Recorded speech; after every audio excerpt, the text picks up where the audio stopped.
Quando vier a primavera, se eu já estiver morto, as flores florirão da mesma maneira, e as árvores não serão menos verdes que na primavera passada. A realidade não precisa de mim. Sinto uma alegria enorme ao pensar que a minha morte não tem importância nenhuma. Se soubesse que amanhã morria e a primavera era depois de amanhã, morreria contente, porque ela era depois de amanhã. Se esse é o seu tempo, quando haveria ela de vir, se não no seu tempo? Gosto que tudo seja real e que tudo esteja certo. E gosto porque assim seria, mesmo se eu não gostasse. Por isso, se morrer amanhã, morro contente. Porque tudo é real e tudo está certo. Podem rezar latim sobre o meu caixão se quiserem. Se quiserem, podem dançar e cantar à roda dele. Eu não tenho preferências para quando já não puder ter preferências. O que for, quando for, é que será o que é.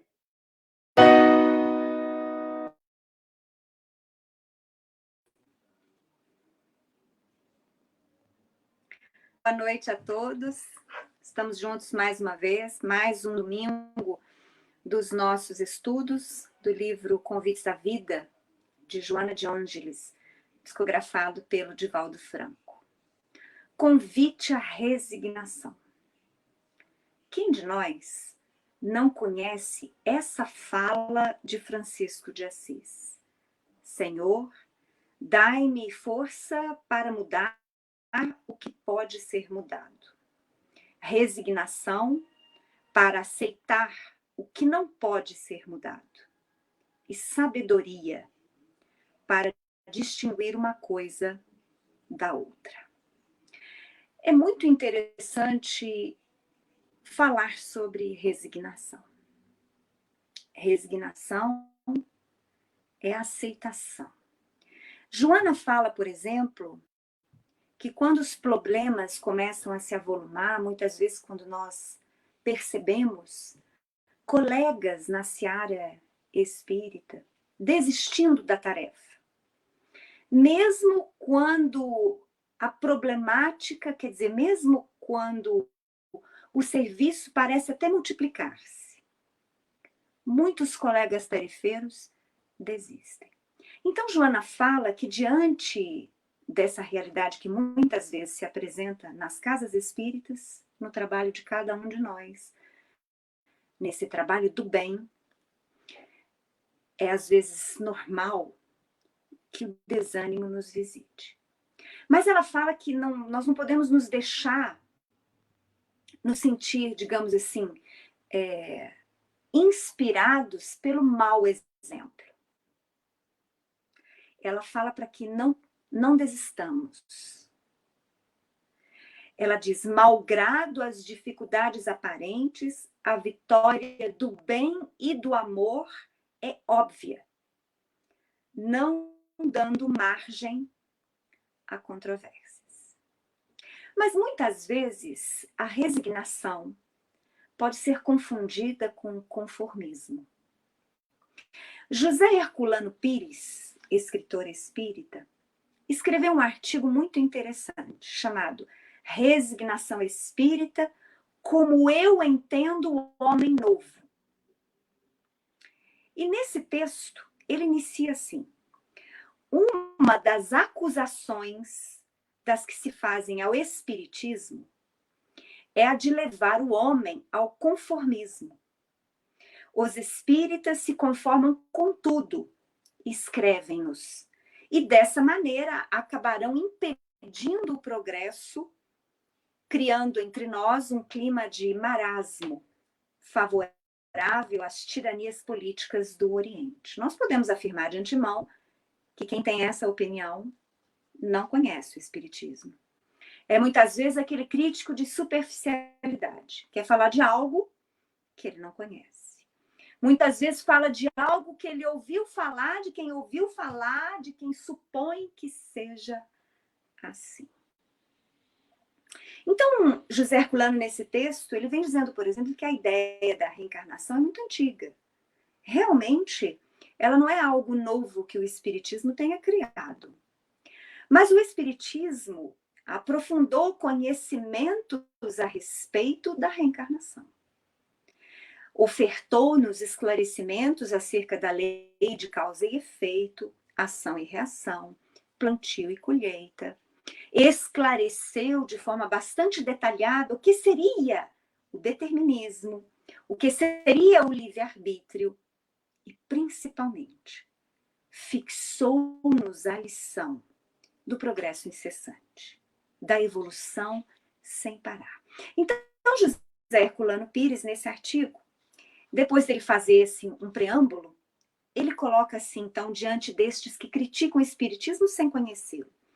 Ele fala assim: vamos, entretanto, por ordem, e tratemos primeiro da resignação e do conformismo.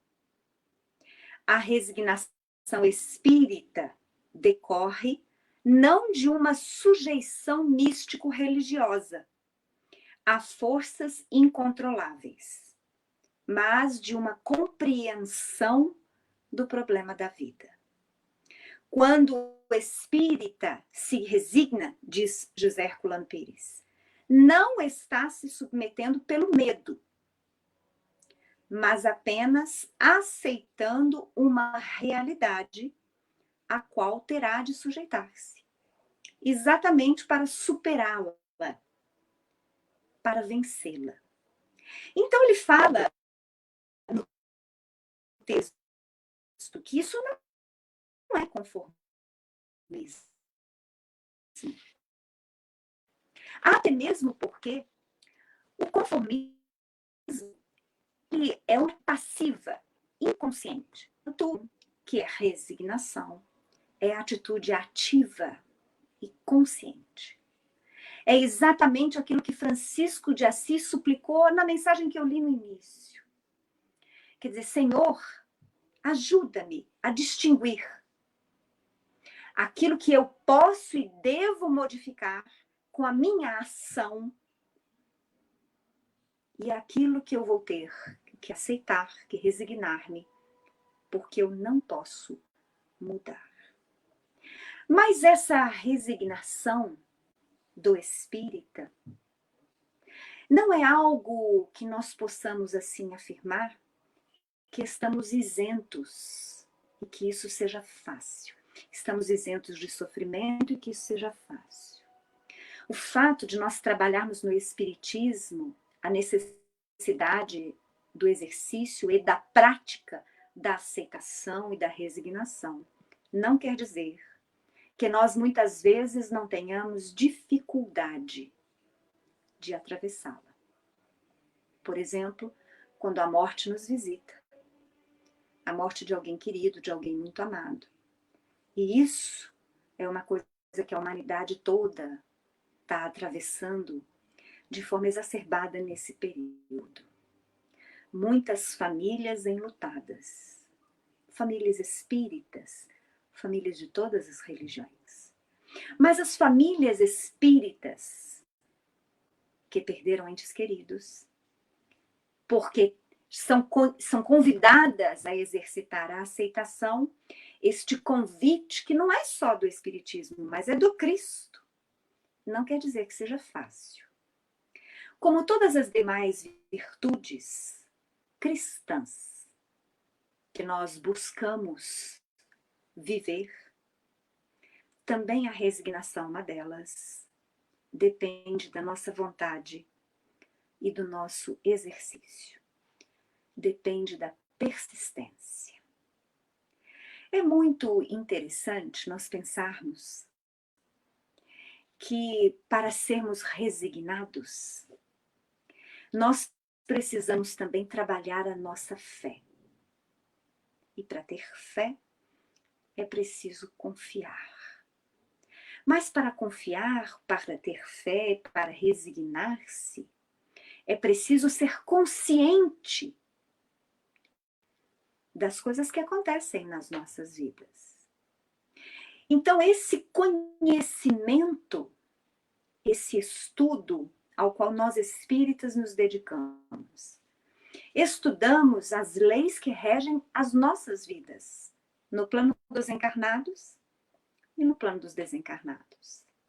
O conhecimento da reencarnação, o conhecimento da lei de causa e efeito, do plantio livre, da colheita obrigatória, vai trabalhando em nós este conhecimento, o raciocínio, a lógica, porque nós somos seres inteligentes, todos nós. E a princípio, esse conhecimento, essa fonte de informações, na qual nós buscamos este alimento, isso que alimenta as nossas mentes racionais, nos faz raciocinar com lógica, buscando a compreensão dos mecanismos divinos na aplicação da justiça e na infindável manutenção da misericórdia, nos auxiliam à aceitação diante dos grandes desafios da vida.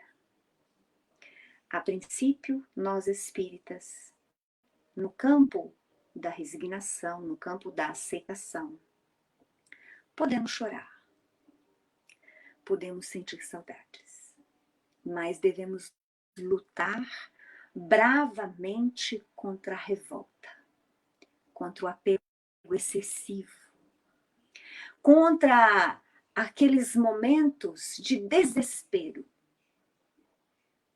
evitando não tão somente por nós, mas também por aqueles que se foram e que amamos,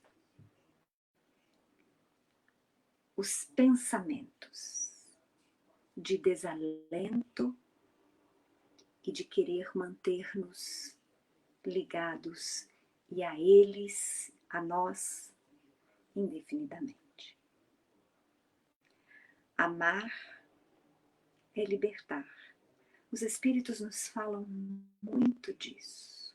Assim como o poema inicial, que a nossa diretora brilhante colocou, falando sobre a primavera, que cada um tem seu tempo, assim também as nossas posturas diante da vida, em relação a nós e àqueles que amamos. Todos temos um tempo. Precisamos trabalhar, estamos aqui trabalhando o desapego. É esse amor que quer o melhor para o ente amado e não somente o melhor para nós. Ele almeja a libertação do ente querido e não a escravização do corpo doente. É essa aceitação, é essa resignação. Mas será que a gente só pode exercitar isso diante da morte? Não. Todos os desafios, as dificuldades, as quais não podemos modificar, nós devemos exercitar a resignação.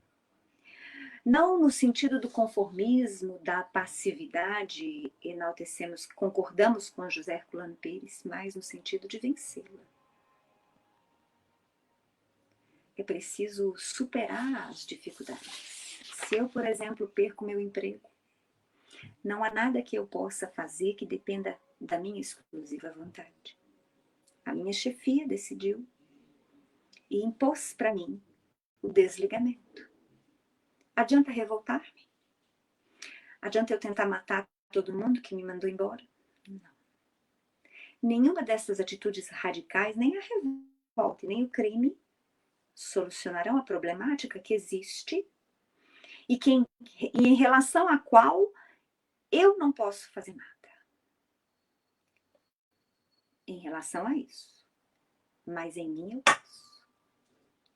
Eu posso transformar a rebeldia, revolta, inconformismo, em aceitação.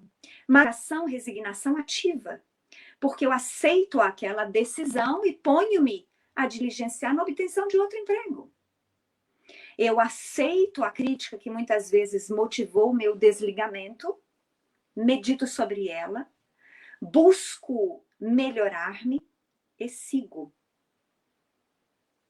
procurando novos rumos, novos caminhos. Então, o Espiritismo, ele possibilita a compreensão de o quanto estes desafios, dificuldades, dores e perdas têm um papel determinado nas nossas vidas. Nós sabemos deste papel educativo nas nossas vidas. Nós sabemos que Deus não é um pai de punição, mas é um pai amoroso. Pelo Espiritismo, nós fomos aprendendo que nós não devemos temer a Deus, mas amar a Deus. Então, por isso que José Herculano fala que a resignação, nós não buscamos a resignação por medo das consequências que o Pai poderia dirigir-nos. O Pai é bondade, amor, compreensão, misericórdia, justiça absolutos. Nós vamos aprendendo com Jesus e com o Espiritismo que esse amor a Deus é muito superior a tudo. E esse amor a Deus é esse entendimento que vamos aprofundando sobre o cristianismo, com os esclarecimentos espíritas, que vão fazendo com que nós possamos constatar que a resignação, ela é a aceitação de uma realidade cósmica. Não é realidade pessoal. Não é nem mesmo realidade da Terra. Ela é a realidade em todos os planos da vida e em todos os pontos dos universos existentes. Por isso que se fala em realidade cósmica, assim como o amor. Porque é fato que a vontade de Deus, sendo soberana, será sempre superior a todos nós. Haroldo Dutra Dias disse uma coisa muito interessante em uma de suas palestras. Ele diz que nós devemos buscar sempre a humildade. Saber que nós mesmos somos ainda pequenos diante de Deus. E diz ele, seremos sempre pequenos. Porque por mais que avancemos, por mais que nos tornemos espíritos crísticos, Deus será sempre superior a todos nós. Então, a humildade de aceitar aquilo que não podemos modificar. A lei do plantio e da colheita. É assim lei não só para nós, os espíritas. É lei para toda a humanidade terrena, é lei para todos os povos, de todos os orbes planetários, de todos os planos vibracionais.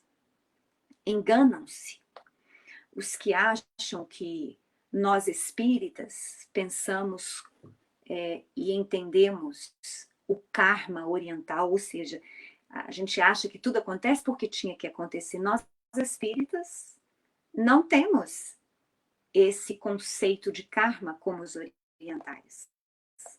Para nós não.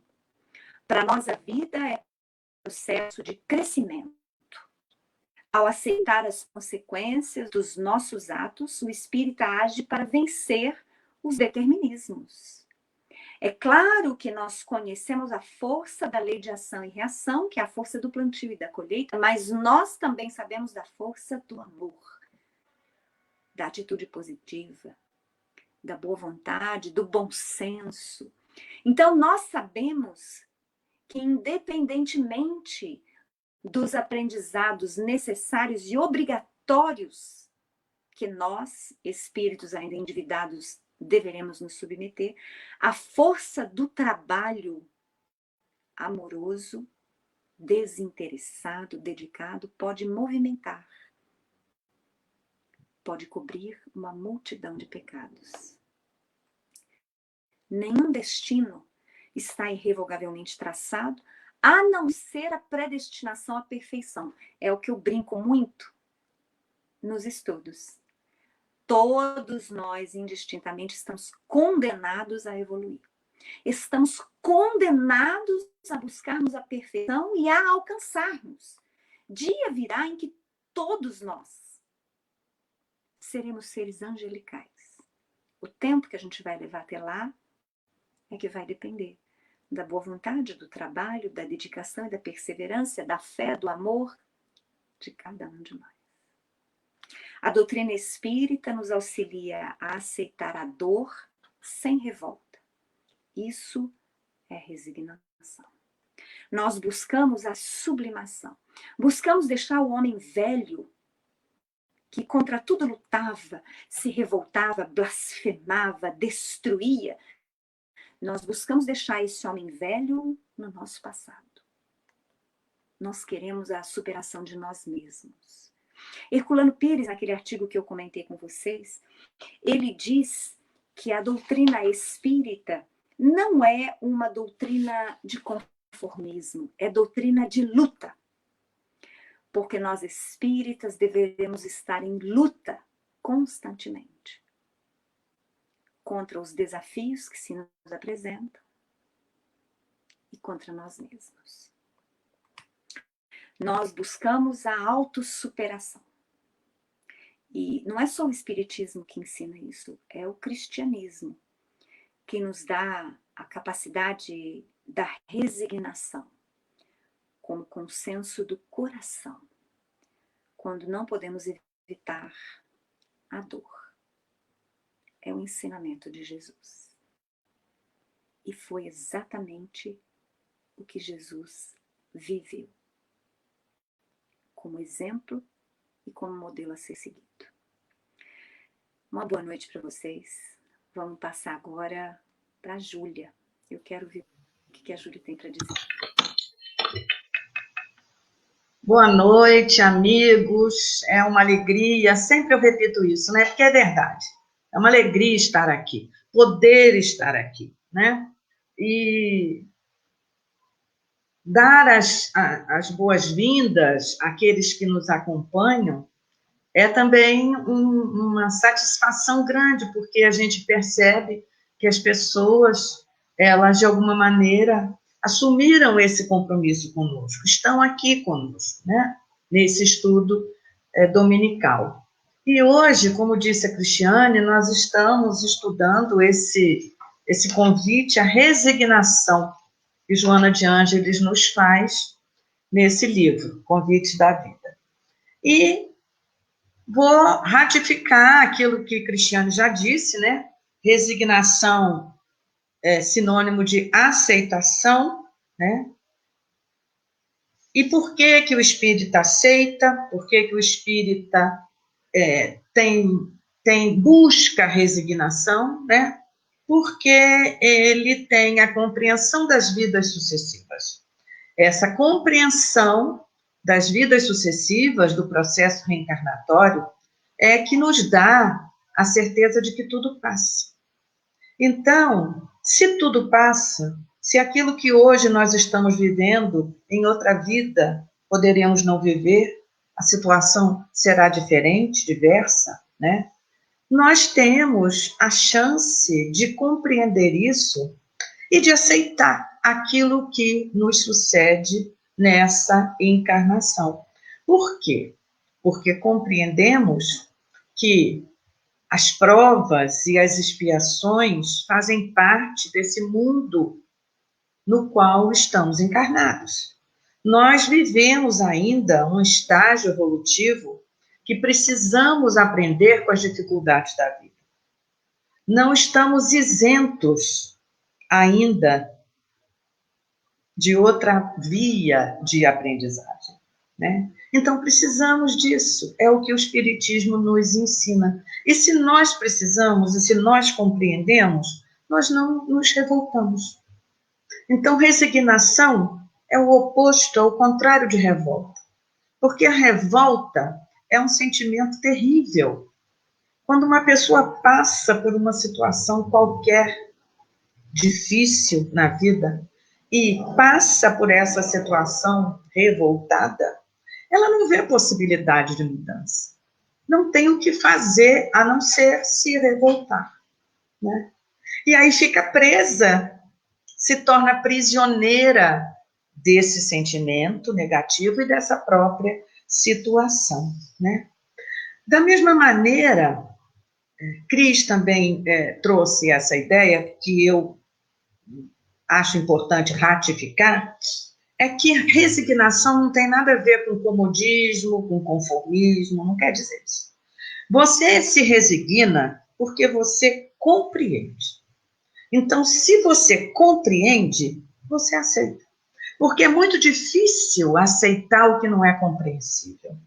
Se não é compreensível, você vai buscar sempre uma explicação, você vai buscar sempre um entendimento, né?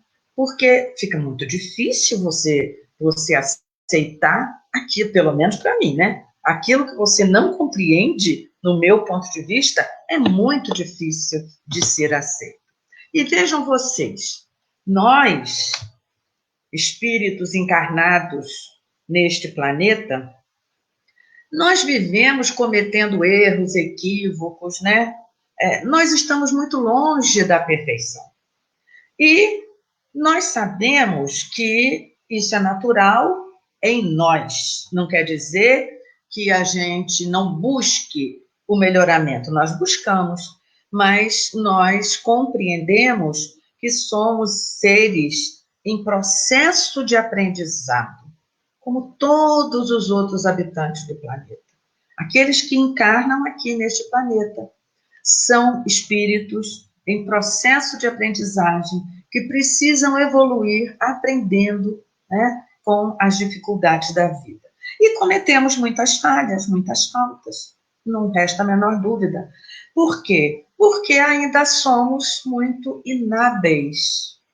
Temos muita inabilidade em lidar com a vida, né? Mas isso não deve levar a que a gente se condene. Claro que não. Porque se você se condena por todos os erros cometidos, né? O que acontece? Você vai rejeitar quem você é. Você vai passar por um processo de rejeição de si. E esse processo de rejeição de si é um processo perigoso. Ele pode levar à revolta. Então, nós precisamos nos aceitar com as nossas dificuldades, com os nossos erros, com as coisas que ainda precisamos aprender, né? E precisamos aceitar a nós e aceitar também as pessoas com as quais nós convivemos dentro dos limites que cada uma consegue ser. Cada um de nós tem seus limites. Então, respeitar os próprios limites e respeitar o limite do outro é uma forma de aceitação de si e de aceitação do próximo, né? Agora, nós precisamos ter cuidado. Sabe com o quê, gente? Com o orgulho, com a vaidade. O orgulho e a vaidade podem criar em nós a ilusão de que nós já deveríamos ser melhores do que realmente somos. É uma ilusão. Se estamos aqui, é porque ainda não somos melhores do que realmente somos. Ainda estamos em processo. Então, temos que ter cuidado também com o orgulho, com a vaidade. A única virtude que pode nos amparar nesse sentido é a humildade. A humildade é que coloca o nosso pé no chão. É a humildade. Porque aí nós vamos compreender que nós já tivemos muitas conquistas, sem sombra de dúvida. Que se nós estamos aqui, é porque já estivemos muito pior em outras situações. Porém, ainda não estamos onde deveríamos estar, aonde poderemos chegar, né? Então, nós temos ainda muita estrada a percorrer, o que é natural em todo ser humano, né? Por isso é que nossos pontos fracos, né, nossas fragilidades, nossos erros, não devem ser condenados, mas compreendidos. Pontos fracos, né, devem ser entendidos como oportunidades de aprendizado. Quando você consegue identificar seus pontos fracos, aquilo que você ainda precisa melhorar, é uma via de aprendizado para você. Porque ali é que vem a possibilidade de conscientização e de mudança, né? E quando você se condena, quando você se julga de uma maneira muito rígida, né? Quando você não se conforma com a maneira como você ainda é, você se aprisiona no erro. Porque o inconformismo, como eu disse, vai levar à revolta. A revolta te aprisiona no erro, né? Já a aceitação, a resignação, é o primeiro passo para a transformação. E como disse Cristiane, a resignação, ela tem uma função ativa e não passiva na vida, né? Ela nos leva a tomar consciência dos nossos limites, mas também das nossas possibilidades. E aí a gente pode se propor a aprender com os nossos erros, né? Reformulando atitudes, que é o fundamental. A gente só pode vir a melhorar quando a gente muda as nossas atitudes, quando a gente consegue refletir e mudar comportamentos. Aí a gente está no caminho, né? O caminho do progresso e o caminho da evolução. A resignação, gente, é que permite, né, transformar espinhos em flores. Olha só que coisa bonita, né? Quem diz isso é o Zé Carlos Peluca, um autor de quem eu gosto muito. Ele diz assim, a resignação é que permite você transformar espinhos em flores. Já a condenação, que é o oposto da resignação, nos deixa permanentemente no mar de lama, né? Sem saída, no brejo. Como diz o ditado, a vaca foi para o brejo. Quando a gente se condena, quando a gente não consegue, né, quando a gente se revolta, a gente vai para o brejo, porque o brejo é um lugar onde você fica atolado, onde você não tem como sair, né? É isso que a metáfora do ditado popular quer nos dizer, né? Já a aceitação, ela nos leva à maturidade. Uma pessoa madura aceita a vida, né, com as suas vicissitudes. Porque a vida é feita de vicissitudes. Nós temos momentos felizes, mas nós temos também as provas, as expiações e as dificuldades, né, com as quais a vida nos presenteia, sempre com o objetivo de que possamos aprender, né? Então, a resignação, levando-nos à maturidade, favorece o aprendizado a respeito de como nós somos. O que nós temos feito da nossa vida, possibilitando mudar aquilo que não vai bem. E quando a gente consegue mudar o que não vai bem, nós damos um passo adiante, né, no nosso processo evolutivo. Talvez, quer dizer, muitas vezes, isso é comum acontecer, nós somos tomados pela vergonha dos atos que praticamos, né? Nós lamentamos profundamente as nossas quedas, nós tomamos consciência dos erros que ainda cometemos, né?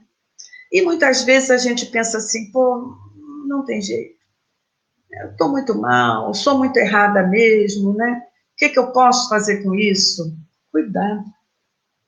Cuidado com esse tipo de pensamento, com essa via, né? Por quê? Porque, na realidade, o que o cristianismo nos ensinou e o espiritismo veio ratificar é que todos os tropeços que nós temos, toda a nossa fragilidade, né, não tem origem na maldade. Porque nós não somos maus em essência. Nós somos criaturas de Deus. Nós fomos criados por Deus. Nós somos, como disse Cristiane muito bem, fadados à felicidade.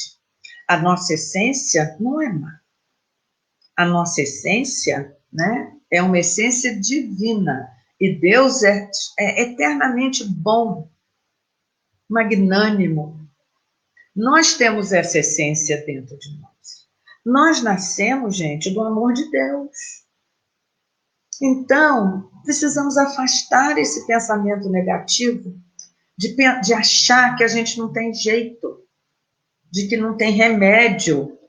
Que esse é um tipo de pensamento também que vai levar à revolta e não à resignação, né? E como nós nascemos do amor de Deus, como nós estamos fadados à felicidade, pode ser que a gente não tenha ainda visto a luz, mas chegará o dia em que essa luz se apresentará para cada um de nós, sem sombra de dúvidas, né? E se nós ainda estamos fadados aos erros e aos equívocos, né? Olhem a beleza que é a magnanimidade de Deus, o amor de Deus para conosco.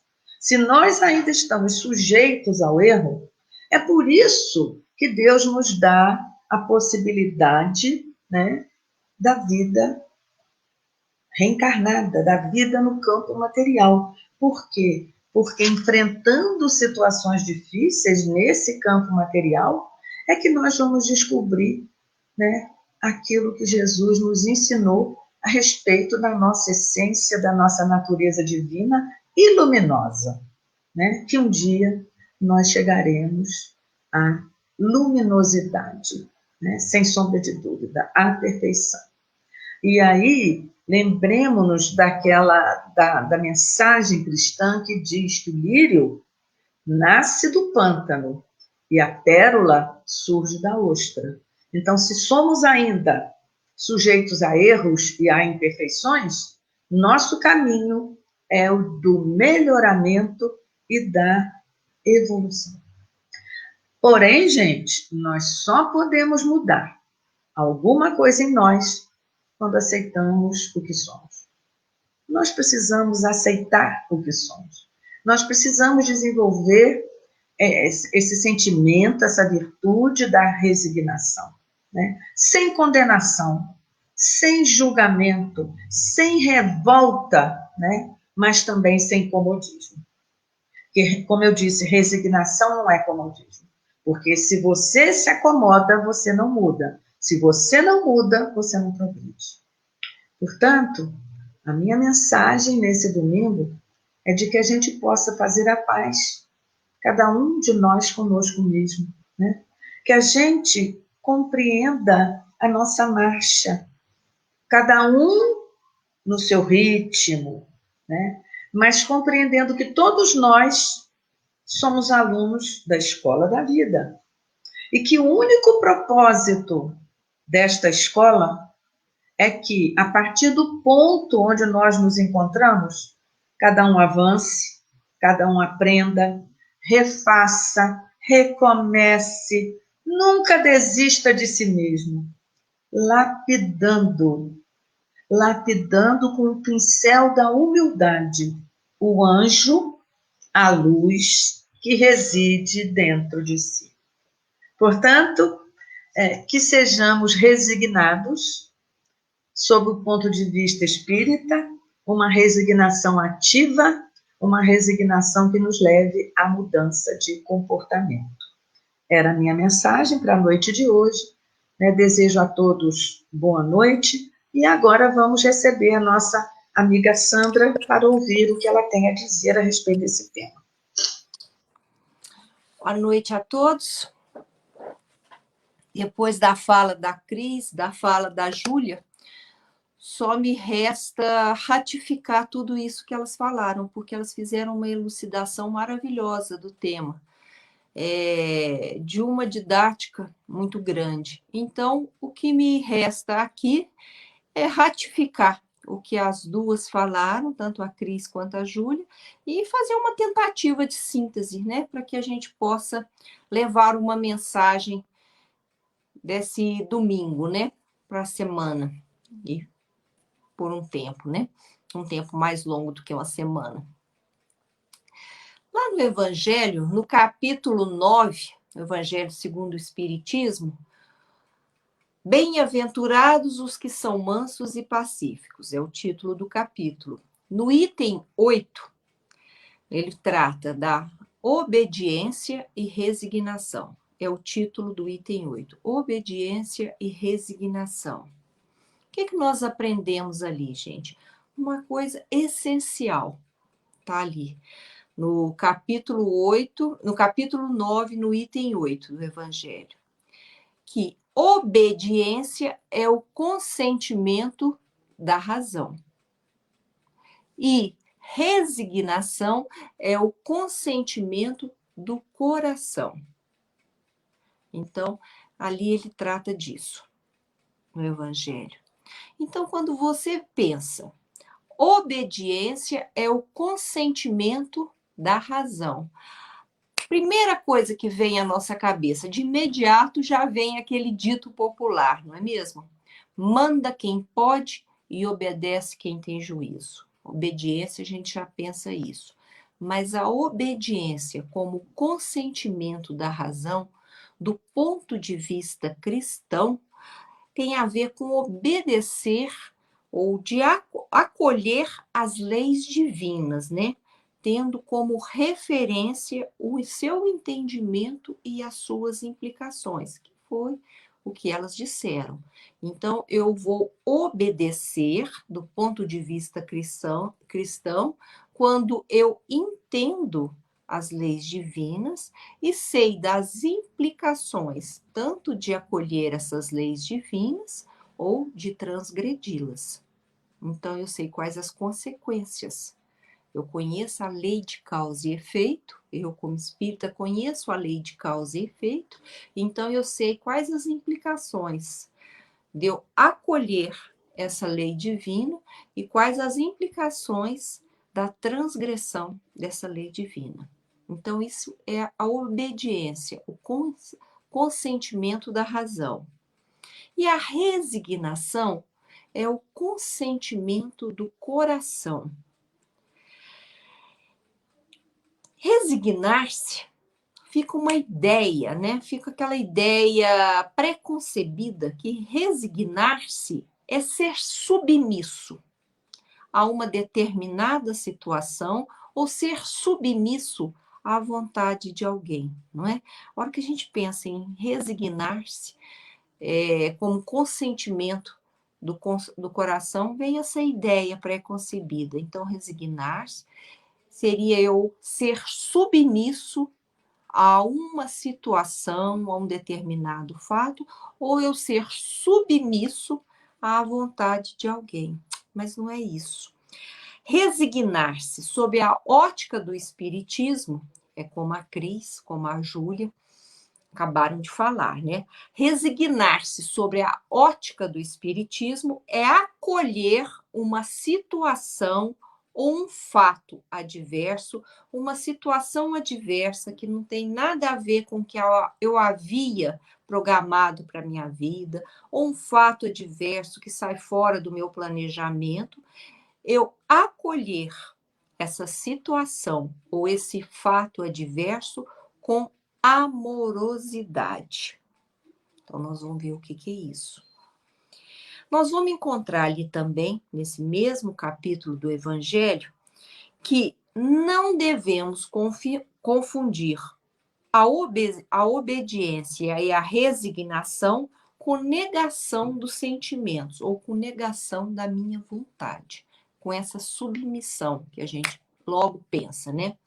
Ali no Evangelho ele fala que obedecer é concordar conscientemente. Então, obedecer é quando eu tenho consciência, é quando eu raciocinei, eu entendi a situação e eu obedeço conscientemente. E resignar-se, gente, é aceitar aquele fato, aceitar aquela situação que é adversa, que não tem nada a ver com o que eu planejei, que não tinha nada a ver com o que eu programei, é eu aceitar esse fato, eu aceitar essa realidade que aparece, né, para mim, sem mágoa, sem ressentimento, sem angústia, sem amargura, sem rebeldia. Isso é acolher com amorosidade. Então, quando o Evangelho nos diz que resignar-se é o consentimento do coração, nós vamos traduzir assim, que resignar-se é acolher essa realidade, que muitas vezes é uma realidade de dor, é uma realidade adversa, sem mágoa, sem amargura, sem ressentimento, sem rebeldia, mas acolhendo com amorosidade. Quando nós fazemos o que alguém nos pede, sem que a gente concorde racionalmente com isso, quando a gente faz de uma forma submissa, quando a gente contraria a nossa própria vontade e se submete à vontade do outro, né? Sem concordar racionalmente com isso, sem aceitarmos amorosamente, o que acontece? Nós vamos entrar em conflito, nós vamos ter aquele conflito interno. Por quê? É a minha vontade em conflito com aquela realidade que se apresenta, com aquela situação que se apresenta, com aquela vontade do outro, né? Então, eu entro em conflito e vou me ferir profundamente. E posso até vir a ferir o outro. Então, vai haver um confronto, não é? Isso não é aceitar, isso não é o que o Evangelho está nos ensinando, que a obediência é o consentimento da razão e a resignação é o consentimento do coração. Existe um conceito, gente, que é um conceito relativamente novo em psicologia, que é o conceito de resiliência. Nós podemos até dizer, aqui nesse estudo de hoje à noite, que a resiliência seria uma extensão, esse conceito de resiliência seria uma extensão do conceito de resignação. Eu vou me explicar. Do ponto de vista da espiritualidade, do ponto de vista da religião, do ponto de vista da doutrina espírita, a resignação e a resiliência são dois conceitos que estão ali, ó, juntinhos, que estão relacionados entre si. Dentro da psicologia, a gente entende a resiliência, ou nós podemos interpretá-la, né, como a capacidade que um indivíduo tem de adaptar-se às mudanças, de superar aqueles obstáculos que aparecem na sua vida, ou de resistir a uma pressão muito forte, a situações adversas. Eu me sinto pressionada, eu vejo que as situações estão muito adversas e eu me sinto muito pressionada, mas eu consigo superar isso. Isso é resiliência. Então, resiliência, do ponto de vista, né, da psicologia, seria isso: a capacidade de lidar com problemas, a capacidade de adaptar-se às mudanças, de superar os obstáculos ou de resistir às pressões de situações adversas. Por exemplo, o que seriam situações adversas? Situação de estresse muito grande, situações traumáticas. Então, eu sou capaz de superar essas situações estressantes, essas situações traumáticas, sem surtar. Eu não entro num surto emocional, eu não entro num surto físico. Isso é a resiliência. Eu sou uma pessoa resiliente, eu tenho essa capacidade de resiliência se eu consigo superar essa situação adversa, se eu consigo superar esses obstáculos difíceis, né? Que é o que a gente está chamando de estresse, de traumas, sem surtar. Sem surtar nem emocionalmente e nem fisicamente. Nem emocionalmente e nem adoecer, ir para a cama, não é? Que é o que pode acontecer. Então, gente, o que eu quero dizer é que a resiliência, ela vai começar, a minha capacidade de resiliência, eu vou entender que eu sou resiliente, isso vai começar em mim justamente quando a dor nos encontra. Quando a dor me encontra, é que eu vou saber se eu sou resiliente ou não.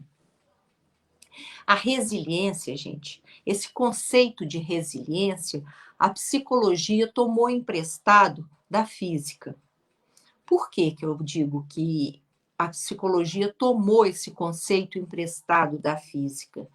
Porque resiliência é a propriedade de um corpo de recuperar a sua forma original após sofrer um choque ou uma deformação. Esse é o conceito em física de resiliência. A propriedade de um corpo de recuperar a sua forma original após sofrer um choque ou uma deformação. Esse é um corpo resiliente. Já na medicina, o termo resiliência se aplica quando um osso fraturado consegue retomar a sua forma original. Então, o que nós podemos dizer? Que a resiliência se configura quando, diante de problemas, diante de pressões, diante de estresse, diante de traumas, eu consigo superar esses obstáculos e consigo dar a volta por cima. Então, resiliência é a minha capacidade de me organizar, a minha capacidade de avaliar essa situação adversa, esse fato imprevisto e analisar. E a minha capacidade de retomar o meu novo caminho. Então, isso é resiliência. Eu me organizo frente a essa situação adversa, a esse imprevisto que aconteceu, eu sou capaz de me reorganizar, eu vou avaliar essa situação que está acontecendo e vou retomar o meu caminho novo.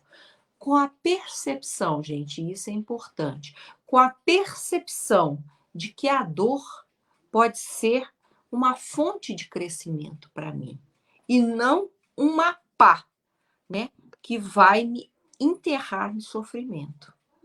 Porque são duas opções que eu tenho. Eu entendo essa dor como sendo uma oportunidade de crescimento para mim ou uma pá que vai me enterrar naquele sofrimento, que vai me tampar no sofrimento, que eu vou ficar ali abafada naquele sofrimento um tempo interminável. O que então nos faz? O que eu vou perguntar, né? O que eu me questiono aqui, o que me faz? O que me torna uma pessoa resignada? Ou o que me torna uma pessoa resiliente?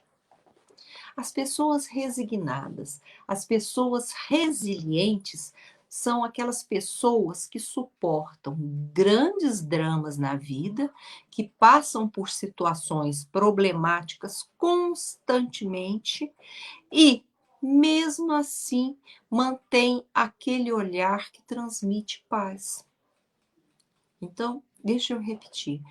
As pessoas resignadas, as pessoas resilientes, são aquelas pessoas que passam por grandes dramas na vida, por situações problemáticas constantemente, mas mantêm aquele olhar sereno, aquele olhar que transmite paz para a gente. Porque nós não consideramos que os olhos são os espelhos da alma? Então, existe aquela paz, aquele apaziguamento na alma, e aquilo é transmitido. Porque o grande segredo aqui, gente, o grande segredo, se é que a gente pode dizer assim, né, o grande segredo da resiliência é porque essas pessoas encontram guarita na fé.